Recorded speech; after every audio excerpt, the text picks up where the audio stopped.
Dijon, centre de recherche de l'INRA sur la nutrition humaine.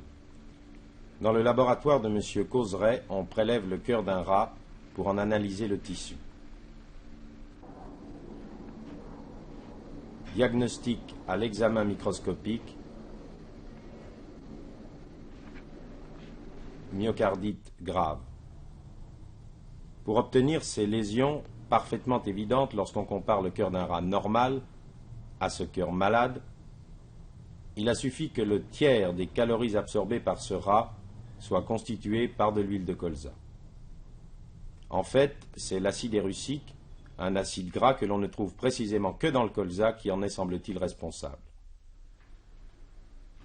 Ces lésions ont été observées avec des doses d'huile de colza qui ne sont pas forcément très élevées, et cela non seulement chez le rat, mais aussi chez d'autres espèces de rongeurs, chez le caneton et chez le singe, au total chez 7 ou 8 espèces animales. Ces conclusions sont connues depuis 1967. Mais pour les défenseurs du colza, ce qui arrive aux rats ou à d'autres animaux n'arrive pas forcément à l'homme. Et de fait, on n'a jamais constaté chez l'homme la moindre lésion de ce type due au colza. Les cardiologues français et étrangers sont formels là-dessus. Alors, depuis quelques mois, à l'hôpital Bichat, les collaborateurs du professeur Trémolière ont décidé de jouer les cobayes. Chaque jour, ils ingèrent de l'huile de colza, à dose contrôlée bien sûr, pour en vérifier sur eux-mêmes le métabolisme.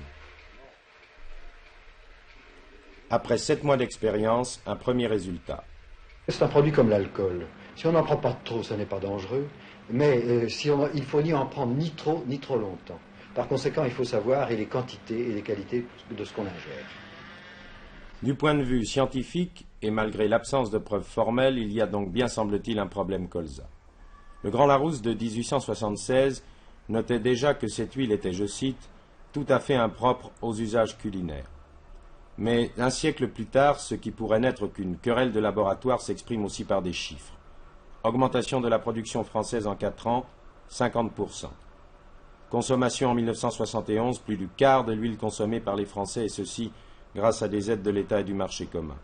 Alors, entre les doutes scientifiques et la réalité économique, les responsables hésitent à trancher brutalement. Au ministère de l'Agriculture, on s'est donné 3 ans pour tout savoir sur le colza et surtout produire une variété dépourvue d'acide érucique. Il est certain que les pouvoirs publics en ont pris conscience et que nous avons toute une série de travaux actuellement à l'étude où les scientifiques s'efforcent de pouvoir vraiment y voir clair. On y verra très clair d'ici 2 ou 3 ans.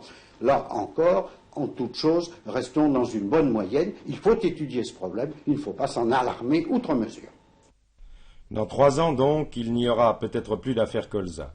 En attendant, certains lui reprochent toujours d'être anonyme. On trouve en effet dans le commerce sous leur nom de l'huile d'olive, de tournesol, de noix, de maïs, d'arachide et même de soja, mais pas d'huile de colza. Une explication ? C'est la seule à n'être jamais vendue à l'état pur, mais toujours sous forme de mélange. Elle ne porte donc pas de nom, mais simplement un adjectif.